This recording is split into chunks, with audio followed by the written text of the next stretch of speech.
তো আমার বন্ধুরা, আপনারা কেমন আছেন অবশ্যই কমেন্টে জানাতে পারেন। সকলকে স্বাগত বিষ্ণু বিষয়ের ছোট্ট ইউটিউব চ্যানেলে। তো আপনারা যে ভিডিওটি দেখলেন, এটা নিয়ে আমি এর আগেও কিন্তু প্রতিবেদন তৈরি করেছি এবং সেখানে আমি বলেছিলাম যে দেখুন কি ব্যবহারটা এটা করলো মাননীয় মুখ্যমন্ত্রী তার নিজের খুদ বিধায়কের সঙ্গে। তিনি গেছিলেন হয়তো কোনো কথা বলার জন্য এবং তাকে কার্যত অপমান করে তাড়িয়ে দেওয়া হলো। তার সঙ্গে কথাই বললেন না, চেয়ার থেকে উঠে গেলেন বা হাঁটিয়ে দিলেন, আপনারা দেখতে পারলেন কার্যত। এবং যেটুক পরে জানা গেল বা জানা যায় সেটা হচ্ছে তিনি প্রণাম করতে গিয়েছিলেন এবং তারপর মাননীয় মুখ্যমন্ত্রী কার্যত তার সঙ্গে সেই দুর্ব্যবহার করেছেন নিজের দলের বিধায়কের সঙ্গে ভাবা যায়। এটা কিন্তু তিনি বলেছিলেন একটি একটি চ্যানেলে যে তিনি প্রণাম করতে গেছিলেন মাননীয় মুখ্যমন্ত্রীকে, তারপর মাননীয় মুখ্যমন্ত্রী কিন্তু এই ব্যবহারটি করেছেন তার সঙ্গে। কার্যত অসম্মান বলুন, অপমান বলুন, লজ্জাজনক ঘটনা যে একজন মহিলা মুখ্যমন্ত্রী হয়ে তার নিজেরই একজন বিধায়ক, মহিলা বিধায়ক, তাকে এইভাবে অপমান করলেন কার্যত। এবং তারপরে দেখলাম যে যখন আর কি তৃণমূলের যে লিস্ট প্রার্থী তালিকা, সেখানে কিন্তু দেখলাম এনার নাম নেই, সেখানে এনার নাম নেই।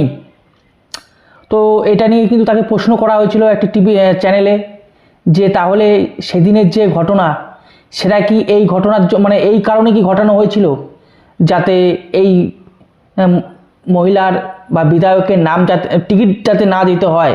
তার আগে বলে দিই ইনি হচ্ছেন নপাড়ার বিধায়ক বা এমএলএ মঞ্জু বোস নাম। তো তার সঙ্গে এই ঘটনাটি ঘটিয়েছিলেন মাননীয় মুখ্যমন্ত্রী। তো ইনি গেছিলেন মাননীয় মুখ্যমন্ত্রীকে প্রণাম করতে এবং মাননীয় মুখ্যমন্ত্রী উঠে সরে গেল কার্যত। তো এখন দেখা যাচ্ছে যে ভোটের যে তালিকা প্রকাশ মানে যে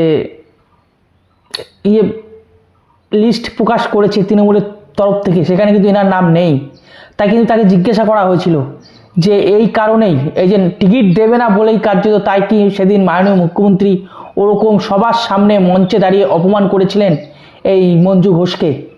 একটি প্রশ্ন কিন্তু উঠেছে। তো তাকে যখন জিজ্ঞেস করা হয়েছিল তিনি বলেছেন দেখুন আমি বলতে পারবো না সে কী কারণে হয়েছে, কিন্তু আমার সঙ্গে কিন্তু এই ঘটনাটি ঘটেছে এবং এটা খুবই দুঃখজনক এবং লজ্জাজনক। এবং এই ঘটনার পর থেকে তিনি রাজনীতি ছেড়ে দিয়েছেন। ভাবুন তাহলে কতটা অপমানিত তিনি হয়েছেন। এবং কে করেছেন? একটি রাজ্যের মহিলা মুখ্যমন্ত্রী আরেকজন মহিলা বিধায়ককে, নিজের দলের। ভাবুন তাহলে পশ্চিমবঙ্গের সাধারণ মানুষকে কী চোখে দেখে, কী চোখে দেখবে বলুন তো? ওই ভিখারি হিসেবেই দেখবে, 1500 টাকা করে দেবে বেকার ভাতা আর ওই লক্ষ্মী ভাণ্ডার। তার আগে তো বলেই দিয়েছেন যে বেকার ভাতা যেটা দিচ্ছে সেটা তো গুটখা খেতে দিচ্ছে, জানি না লক্ষ্মী ভাণ্ডার কী জন্য দিচ্ছে, কোনোদিন হয়তো এটা নিয়েও বলে দেবে, কেউ বলেই দেবে কোনোদিন। তো ভাবুন নিজের দলের বিধায়ক, মহিলা বিধায়ক, তাকে এইভাবে অপমান করছেন। এবং তারপর যখন টিকিট দেখা যাচ্ছে, তার মানে যখন তালিকা প্রকাশ করছে কে কে ভোটে দাঁড়াবে, সেখানে তার নাম নেই। এবং তাকে যখন জিজ্ঞাসা করা হচ্ছে, অর্থাৎ মঞ্জু বোসকে যখন জিজ্ঞাসা করা হচ্ছে, তখন তিনি বলছেন যে আমি জানি না কেন আমার সঙ্গে সেদিন এই অপমান করা হয়েছিল, আমাকে কেন অপমান করা হয়েছিল। এবং তিনি এই কথাও বলেছেন যে টিকিট পেলেও তিনি আর এই রাজনীতি করতেন না, টিকিট পেলেও তিনি এই রাজনীতি আর করতেন না কার্যত। সেই চ্যানেলে কিন্তু তিনি বলেছেন।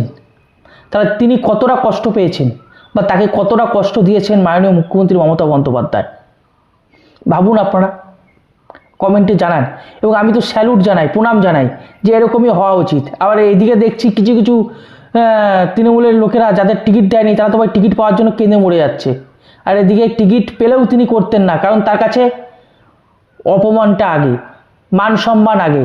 যে তারা বুঝতে পারছেন তো তৃণমূলে কিন্তু কোনো ব্যক্তির কোনো মান সম্মান নেই কার্যত, কোনো ব্যক্তির কোনো মান সম্মান নেই কার্যত। সেই লিস্টের দিকে যারা টিকিট পেয়েছেন তাদের দিকে তাকান, যারা কার্যত নিয়োগ দুর্নীতি, যারা নিয়োগ দুর্নীতিতে যুক্ত তাদেরকেও টিকিট দেওয়া হয়েছে কার্যত।